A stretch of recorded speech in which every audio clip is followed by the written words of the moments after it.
방금 본문 말씀 읽었는데요. 이스라엘 안에 있는 야곱을 불러내다. Calling Jacob out of Israel. 이런 제목으로 말씀을 증가하도록 하겠습니다. 본문은 방금 읽었고요. 1절에서 4절 말씀. 먼저 창세기 46장을 오늘 끝내겠는데요. The journey of Jacob's family to Egypt. 야곱의 패밀리가 드디어 이제 이집트로 가게 된다는 이야기입니다. 전체 패밀리가 A pivotal moment in biblical history when Jacob's household leaves the promised land for Egypt, trusting God's guidance through uncertain times. 하나님이 원래 약속하신 땅은 가나안 땅이지 않습니까?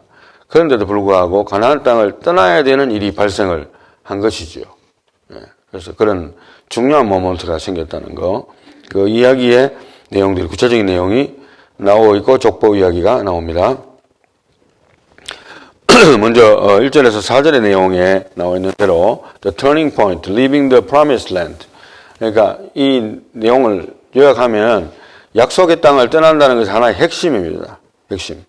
그리고 왼쪽 번에 보시면은 a scared pause라고 했는데요. 그럼에도 불구하고 약속의 땅에 있어야 되는데 떠나야 되는 입장에서 야곱에게는 고민이 있었던 것 같아요. 그래서 he stops at Beersheba. 그러니까 브엘세바에서 야곱이 멈췄어요. 그리고 거기서 here Jacob offers sacrifices, seeking divine guidance. 여기에서 야곱 하나님 앞에 예배를 드립니다. 아마도 이제 야곱에게는 하나님의 가이던스가 필요했던 것 같아요. 왜냐하면 분명히 하나님은 여기가 약속하신 땅이었는데 내가 여기를 떠나서 애굽으로 내려간다고 이게 과연 옳은 일인가? 정말 하나님께서 애굽으로 가서 내가 거기서 죽게 만드실란가? 자기 아들을 보는 기쁨도 있겠지만 야곱에게서는 중요한 하나의 의문이 생겼을 수 있겠다 싶습니다. 그래서 그가 그렇게 예배를 드렸고요. 거기에 대한 하나님의 약속이 나오는데 The weight of decision. Is this God's will or am I abandoning the covenant? 너는 목회자가 있었다 칩시다. 근데 이제 미안한 이야기지만 목회자에게 있어서 달콤한 유혹이 있을 수 있어요. 물론 유혹이라 하면 좀 이상한데 열심히 목회하고 있는데 어디에서 우리 좋은 자리가 있습니다. 목사님 이쪽으로 와주십시오. 미국에서 어느 목회자가 떠났어요. 그 사람이 떠난 이유는 난 몰라요. 그래서 아주 한국에 있는 대형 교회를 갔습니다. 근데 몇 년 안에 또 쫓겨났더라고요. 무슨 문제가 발생해서. 만약에 내가 이름을 이야기한다 하면 인터넷에 다 뜨기 때문에 다 알 거예요. 근데 본인이 원해서 갔겠지만 초청도 했기 때문에 갔을 거예요. 더 나은 자리로 보이는 것은 분명합니다. 그렇지만 과연 더 나아 보이는 것이 더 하나님의 뜻인가? 이것을 먼저 물어봐야 되는 것이 특별히 목회자의 설신의 원칙이 아니겠는가. 나는 그렇게 생각을 하거든요. 세계로 선교교회가 작다고 해서 내가 더 큰 교회를 꿈을 꾼다든지 거기에서 초청을 한 일도 없지만 한다고 해서 내가 섣불리 결단을 한다면 목회자로서의 그 기준점이 하나님 중심이 아니라는 것을 스스로 드러내는 것이 아니겠는가. 그래서 야곱의 행동은 일종의 그런 것입니다. 하나님의 약속에 기반을 해서 정말 하나님께서 지금까지 인도에서 산전수전 공중전 다 경영 가운데 천사와 씨름하게 하시는 가운데 도달하게 하신 이 약속의 땅에서 떠나야 되는 입장이니까 상당한 고민이 되었으리라 생각을 해봅니다. Need reassurance when facing life-altering changes. 그러니까 어떤 중대한 삶의 결정을 하는 데 있어서 목회자든 아니든 간에 특별히 야곱과 같은 인물은 하나님의 선지자입니다.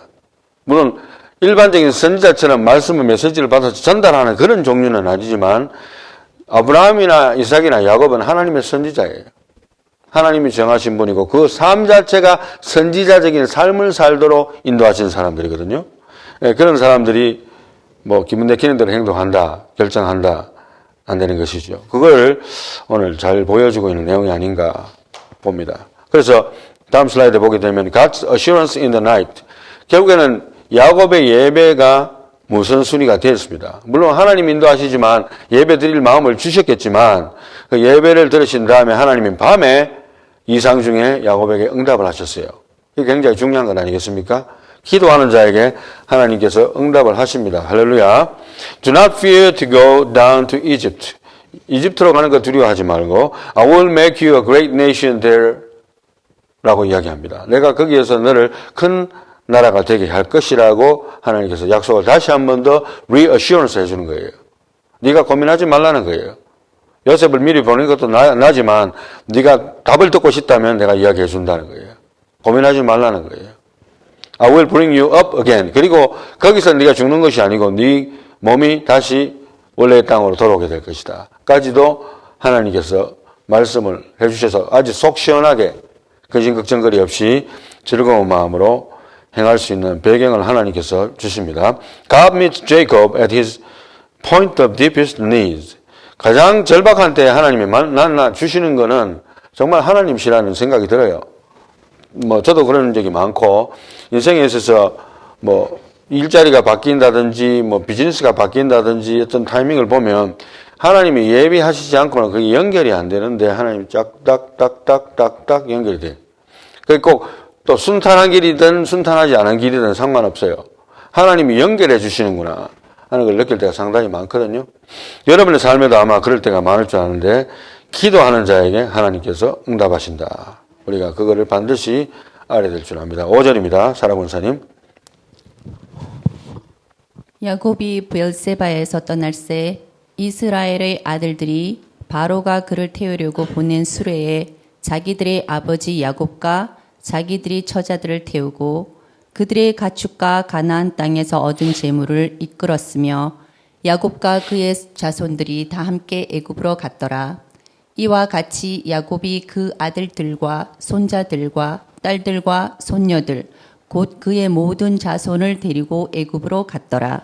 네, 대가족이 이제 확실하게 이동을 하는 장면을 보여줍니다. 8절입니다. 애굽으로 내려간 이스라엘 가족의 이름은 이러하니라. 야곱과 그의 아들들 곧 야곱의 맏아들 루벤과 루벤의 아들 한옥과 발루와 헤스론과 갈미오 시므온의 아들은 여무엘과 야민과 오핫과 야긴과 스활과 가나엔 여인의 아들 사울이요 레이의 아들은 게르손과 그핫과 무라리요 유다의 아들 곧 엘과 오난과 셀라와 베레스와 세라니 엘과 오난은 가나안 땅에서 죽었고 베레스의 아들은 헤스론과 하물이요. 아멘. 성경 기자는 상당히 이제 아주 딱 요약적으로 족보를 열거를 합니다. 야곱의 두 아들. 제가 옐로우 칼라로 하이라이트 했는 것이 야곱의 아들들입니다. 루벤, 시몬, 레위, 유다. 근데 레위는 여기 보면 그 아들 곧 엘과 오난과 셀라인데 엘과 오난은 죽고 셀라도 사실은 이어가지는 못했어요. 족보상으로는. 셀라가 원래 이어가야 되는 아들이 되는데 유다의 아들이 되는데 베레스는 손자입니다. 손자. 사실은 그러니까 손자라고 하기도 그렇죠. 왜냐하면 유다가 다마락에서 나왔으니까. 이건 어떻게 표현할 수가 없는데 하여튼 아들이네요. 아들은 아들이에요. 예, 그렇게 됐는데 그래서 제가 블루 칼라로 처리를 해놨습니다.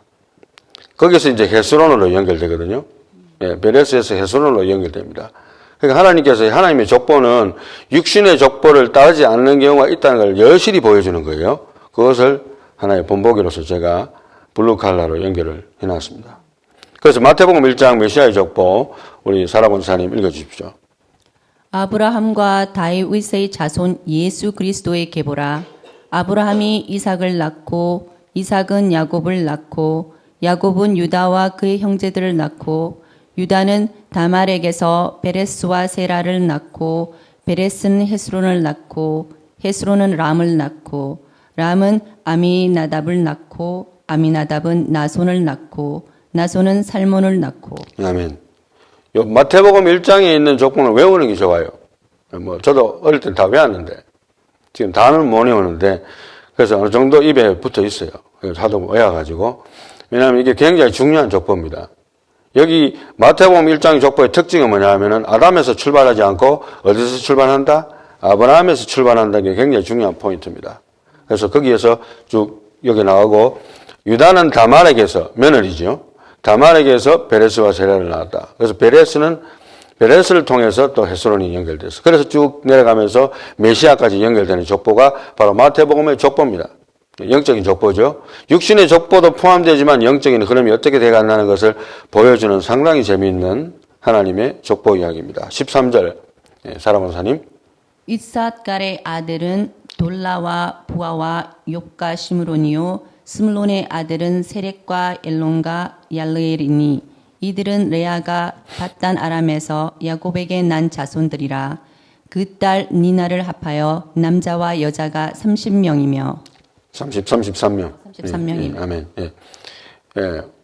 원래는 야곱이 사랑했던 여자는 라헬이고 원래 약속을 받아서 결혼하기로 했던 여자도 라헬인데 외삼촌 라반이 뒤통수 쳐가지고 어쩔 수 없이 받아들이게 된 여자가 바로 레아입니다. 어쩔 수 없이. 그렇지만은 가족은 가족이니까 자식을 낳았어요. 하나님이 또 불쌍히 여기셔가지고 남편 사랑 못 받으니까 애라도 많이 낳아라. 쉽게 말하면. 그렇게 하나님이 위로를 해주셨어요. 사실은 성경에 다 기록이 된 거 우리가 다 읽었습니다. 그렇게 해서 했지만 또 거기도 부족해서 하나님은 또 레아가 자기 여기 보면은 이들은 레아가 바단 아람에서 야곱에서 난 자손들이라 그 딸 디나를 합하여 남자와 여자가 30명이다. 이렇게 나왔거든요. 그리고 이사갈과 스불론까지 다 나왔습니다. 이렇게 표현을 해주고 있습니다. 자, 그 다음에 16절. 가세의 아들은 시본과 확기와 수니와 에스본과 에리와 아로디와 아렐리오. 아셀의 아들은 임나와 이스와와 이스위와 브리아와 그들의 누이 세라며 또 브리아의 아들은 헤벨과 말게리니 이들은 라반이 그의 딸 레아에게 준 실바가 야곱에서 낳은 자손들이니 모두 16명이라. 예, 아까 33명 플러스 16명 굉장히 많이 레아 쪽에 기울어져 있습니다. 숫자적으로는 더 많이 기울어져 있는데 또 실바에게 그러니까 라반이 그의 딸 레아에게 준 여종, 그죠? 여종 실바가 또 야곱에게 낳은 사람들 이름까지 기록이 되어 있습니다. 갓광셀 19절입니다. 야곱의 아내 라헬의 아들 곧 요셉과 베냐민이요 애굽 땅에서 온 제사장 보디베라의 딸 아스낫이 요셉에게 낳은 므낫세와 에브람이요 베냐민의 아들 곧 벨라와 베겔과 아스벨과 게라와 나만과 헤이와 로스와 뭇빔과 훗빔과 아롯이니 이들은 라헬이 야곱에게 낳은 자손들이니 모두 14명이요. 예, 라헬이 야곱에서 낳은 자손들 리스트가 나오는 거죠. 바로 아들은 옐로우 칼라로 요셉과 베냐민이죠. 그래서 막내 끝에서 두 번째 그리고 베냐민이 막내 이렇게 됩니다. 23절입니다. 단의 아들 후심이요 납달리의 아들 곧 야스엘과 구니와 예셀과 실렘이라. 이들은 라반이 그의 딸 라에게 준 빌하가 야곱에게 낳은 자손들이니 모두 7명이라. 예, 라헬에게도 역시 엑스트라 보너스로 하나님께서 자녀를 주시기 위해서 그 여종을 통해서 또 야곱이 자녀를 낳습니다. 그래서 모두 7명 기록이 되어 있죠. 26절입니다. 야곱과 함께 애굽에 들어간 자는 야곱의 며느리를 외에 66명이니 이는 다 야곱의 몸에서 태어난 자이며 애굽에서 요셉이 낳은 아들은 2명이니 야곱의 집사람으로 애굽에 이른 자가 모두 70명이었더라. 야곱이 유다를 요셉에게 미리 보내어 자기를 고센으로 인도하게 하고 다 고센 땅에 이르니 요셉이 그의 수레를 갖추고 고센으로 올라가서 그의 아버지 이스라엘을 맞으며 그에게 보이고 그의 목을 어긋 맞춰 안고 얼마 동안 울매 이스라엘이 요셉에게 이르되 내가 지금까지 살아있고 내가 내 얼굴을 보았으니 지금 죽어도 족하도다. 아멘. 네.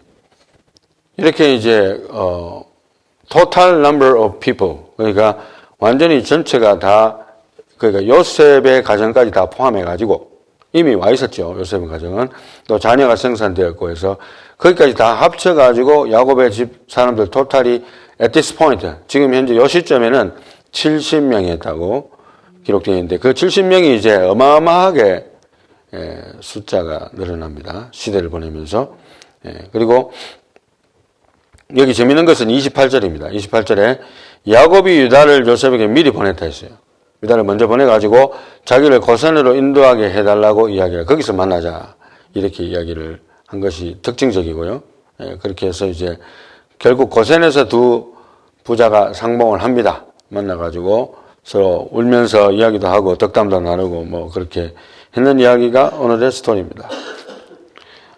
이제 정리를 한다면은 이거는 이제 우리가 족보를 방금 다 읽었는데 간단하게 보면 이제 한눈에 일단 한번 보고 넘어가겠습니다. 야곱, 그리고 레아, 그리고 라헬이 있고 레아의 여종 실바가 있고 그리고 빌하가 있습니다. 그를 통해서 낳는 자녀들의 이름이 쭉 나오죠. 루벤, 시몬, 레위, 유다, 이사갈, 스불론, 갓, 아셀, 단, 납달리, 요셉, 베냐민. 그렇게 나와서 요셉에서 이제 에브라임과 므낫세 지파가 나오게 되고 레위 지파는 사실은 지파에서 제사장 지파로 빠지죠. 제사장으로. 이제 31절입니다. 요셉이 그의 형들과 아버지의 가족에게 이르되 내가 올라가서 바로에게 아뢰어 이르기를 가나안 땅에 있던 내 형들과 내 아버지의 가족이 내게로 왔는데 그들은 목자들이라 목축하는 사람들이므로 그들의 양과 소와 모든 소유를 이끌고 왔나이다 하리니 바로가 당신들을 불러서 너희의 직업이 무엇이냐 묻거든 당신들은 이르기를 주의 종들은 어렸을 때부터 지금까지 목축하는 자들이온데 우리와 우리 선조가 다 그러하나이다 하소서. 애굽 사람은 다 목축을 가증히 여기나니 당신들이 고센 땅에 살게 되리다. 아멘. 이미 아버지의 의도를 알고 있었던 요셉입니다. 그래서 요셉이 그의 형들과 아버지의 가족에게 미리 단도리를 하는 거예요. 물론 이제 뭐 기본적인 직업은 그들은 이제 목축이잖아요. 그래서 뭐 농사도 짓고 했던 것으로 봅니다. 그렇지만 기본적인 목축이니까 직업에 대해서 질문을 받았을 때 목축이라고 이야기해야만 이 고센 땅에 살게 되고 애굽 사람들하고 섞이지 않고 지낼 수가 있다. 요 생각에서는 어떻게 보면은 야곱의 생각이나 요셉의 생각이 일치한다고 봅니다. 일치한다고. 섞이기 시작하면서부터 문제가 생기는 거예요. 결혼도 하고 데이트도 하고 애도 낳고 살림살이 하게 되고 왔다 갔다 왕래하고 우상단지 들어왔다 나갔다 하고 말하는 풍습, 행동하는 풍습, 또 우상에 참여하는 풍습 이 모든 것들이 뒤죽박죽 엉망진창이 돼서 사실은 완전히 짬뽕이 되어봅니다. 그래서 신앙이고 뭐고 없고 나중에는 완전히 정체성도 사라지게 되고 완전히 엉뚱한 사람들이 되어 있는 거예요. 그렇게 될 수밖에 없다는 것을 아는 일종의 아는 거죠. 그거를 일종의 보수성을 지키는 건데 그걸 위해서 아빠와 아들의 생각이 일치했다는 거. 22년 동안 떨어져 있었지만 어떻게 이렇게 요셉은 하나님 앞에서 올바른 생각을 가질 수 있었는지 또 야곱은 역시 야곱입니다. 그렇게 해서 그 생각이 일치하는 장면들 보게 된다는 것을 꼭 핵심적으로 말씀을 드려야 될 것 같고요. 이제 결론입니다. 결론을 말간 것이 위에를 사라본사님 읽어주십시오. 그리스도 안에 있는 나를 불러내어 하나님께 드리라. 아멘. 오늘 설교 제목이 무엇입니까? 이스라엘 안에 있는 야곱을 불러내다 이렇게 했어요. 그래서 사실은 우리가 제일 처음 보면은 성경 기자가 이스라엘이라고 표현을 하기도 하고 야곱이라고 표현을 하고 이렇게 왔다 갔다 하는데 사실은 이미 너를 더 이상은 야곱이라 부르지 않고 이스라엘이라 부르고 했는데 오늘 그 본문 말씀에는 하나님께서 야곱을 이스라엘이라고 부르지 않았습니다. 그걸 주의를 하셔야 돼요. 하나님이 분명히 나는 더 이상 너를 이스라엘이라고 부르지 야곱이라고 부르지 않겠다고 벌써 옛날에 그렇게 이야기했는데 또 불구하고 이 시점에는 왜 하나님께서는 야곱아라고 불렀을까? 그렇게 해서 그 확신을 줬을까? 그 생각을 한다면 네 안에 있는 내가 너에게 이스라엘이라는 이름을 줬지만 그 이스라엘이라는 이름 안에 있는 야곱이라는 찌꺼기가 나와야 되겠다. 지금은 내가 너를 다시 한번 리마인드 한다. 네가 다시 야곱으로 돌아가려는 생각을 천만에도 하지 말라. 어떤 이름 하나 부르는 데 따라서 그러한 차이가 나는 거예요. 하나님의 의중이 보여준다고 보는데요. 첫 번째, 두 번째, 세 번째로 나누어서 설명드리고 다시 결론으로 내리도록 하겠습니다. 첫 번째, seek God before major decisions. 그러니까 결국에는 하나님께서 야곱아 부르신 것은 네가 이스라엘이라는 이름은 받았지만 야곱으로 돌아가지 말라는 거예요. 다시 한번 야곱아 부르면서 너는 하나의 인간에 불과한 것이고 내가 택하지 않았다면 너는 이스라엘이 아니라는 것을 다시 한번 더 리마인드 시켜주는 칭호입니다. 그게 바로 야곱이에요. 그래서 invite God into our decision making through prayer and scripture. 그 나머지 끈을 붙들기 위해서 야곱이 하나님 앞에 제사를 드리고 예배를 드렸더니만 하나님께서 그런 말씀을 하셨다는 게 굉장히 중요한 거예요. 그래서 우리 인생에 있어서 가장 중요한 게 무엇인가? 하나님 앞에 신앙생활 전도도 하고 선교도 하고 다 해야 되는데 우리 믿는 자에게서 가장 중요한 것이 무엇인가 하면 결국에는 예배예요. 결국엔 예배입니다. 하나님의 말씀을 듣고 예배하는 거예요. 그런데 오늘날에 하나님께서 예수 그리스도 오신 다음에 성령의 역사도 나타나고 병고침도 나타나고 모든 하나님의 놀라운 기적도 나타납니다. 불구하고 예배 시간에서 우리가 예배라고 할 때에 예배의 핵심이 무엇입니까? 말씀이에요. 말씀 중심의 예배를 하나님이 원하셨기 때문에 이 지구상에 있는 모든 곳에서 하나님 말씀 중심의 예배가 이루어지고는 있어요. 성경보다 딴 이야기를 더 많이 해서 그게 문제지. 솔직한 말로. 예. 하여간 그게 하나님이 원하시는 뜻이라는 거 우리가 다시 한 번 더 상기하고 예배가 하나님이 원하시는 거다. 이게 내 인생에서 가장 중요한 행위는 무엇인가? 예배다. 명심하시기 바랍니다. 두 번째. Trust God's promises in uncertainty. 결국에는 하나님께서 이렇게 나를 약속의 땅으로 고생시켜서 인도하시고 천사와 실험하기도 하시는 그 하나님이 여기에 보내신 목적이 무엇인데 나를 또다시 애굽으로 내려가게 하실까? 이러한 의문에 대한 것도 하나님이 시원하게 해결을 해주시는 거예요. 그건 하나의 인생의 과정에 불과해. 어떤 의미에서는 가나안이든 애굽이든 그건 중요하지 않은 거예요. 하나님 입장에서는. 사람 입장에서는 그것이 굉장히 중요합니다. 그래서 그거에 대한 해석을 하나님께서 다 해주시고 오해 없다. 전혀 걱정할 것 없다. Jacob moved forward in faith. 믿음으로 나아갔지만 결국 하나님의 더 확실한 말씀을 듣고 아주 가벼운 발걸음으로 애굽으로 갈 수 있었다는 거 우리가 명심을 해야 될 줄 압니다. 그리고 세 번째는 recognize God's sovereignty. Jacob understood that God orchestrates history across generations. 그러니까 이 모든 역사의 배후에 정말 요셉이 살아있다는 것도 대단하고 총리되었다는 것도 더 대단하지만 그 모든 야곱의 인생 전체에서 그죠? 하이라이트가 되는 이 시점에 하나님께서 어떻게 자기의 눈을 가리시면까지도 그 많은 22년 정도 되는 세월을 자기 눈을 완전히 가리고 귀를 완전히 가리는 상태에서 지나게 하셨는데도 불구하고 하나님은 끝까지 나를 놓지 않고 온 가족들을 하나님의 섭리 가운데서 인도하시는 분이 바로 하나님이구나. 거기에 대한 reassurance. 자기 자신이 그리고 recognize. 깨닫게 됐다는 겁니다. 물론 믿음으로 알지요. 하지만 다시 한 번 더 깨닫게 되는 거예요. 진짜 하나님이네. 사람이 아니네. 하나님이 하셨구나. 이것을 다시 한 번 더 깨닫게 되는 그런 과정을 겪게 됩니다. 그래서 we need divine assurance. 그래서 우리도 역시 마찬가지로 하나님의 정말 영적인 확신을 우리에게 주는 그런 게 필요해요. 삶에 있어서. And like Jacob, 야곱처럼 we can trust that God is faithful to guide His people through every season. 인생에 있어서 어떤 굴곡이 있을 수 있습니다. 여기서부터 인생이 출발해서 쫙 가다가 하나님 앞에 쫙 만나고 이게 얼마나 좋겠어요. 뭐 내가 생각할 때. 근데 이게 아니더라고요. 모든 인생은 다 굴곡도 어느 정도 있을 수 있고 그게 크든 작든 그죠? 그게 중요한 것이 아니고 그 배후에는 누가 있다? 하나님이 있다는 것을 야곱이 깨달았다. 그래서 결국에는 이스라엘이라는 이름 안에 야곱이 있은 거예요. 실제로는 야곱은 자기의 이제 존재 자체지만 하나님이 주신 이름은 이스라엘이잖아요. 그 위대한 이스라엘이 하나님과 겨루어서 싸워서 이긴 존재라는 그 이름을 네이션의 이름을 갖다가 야곱에게 줬는데도 불구하고 야곱으로 남지 않기를 원한다. 정말 내가 누군지 내가 다시 한 번 더 어시런스 시켜주고 내가 네 안에 있는 야곱을 끄집어내서 이제는 하나님 앞에 순종 가벼운 발급으로 다시금 애굽으로 내려가더라도 절대 염려할 것 없이 내가 너를 보상해 주겠다 하는 하나님의 약속을 예배를 통해서 받게 되어 있습니다.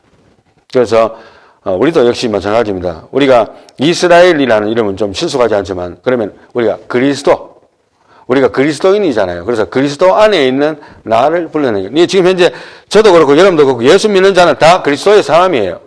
그리스도의 사람인데 우리가 그리스도의 사람이 아니고 그냥 인간 조다니엘, 인간 누구누구로 살아가려고 할 때 하나님께서 반드시 불러서 너는 예배를 나한테 예배해라. 그런 가운데 내가 너에게 응답하겠다. 너는 부르짖어라. 내가 너에게 응답하겠다. 너는 기도하라. 내가 너를 응답하고 너에게 확신을 주어서 너의 발걸음을 가볍게 하겠다.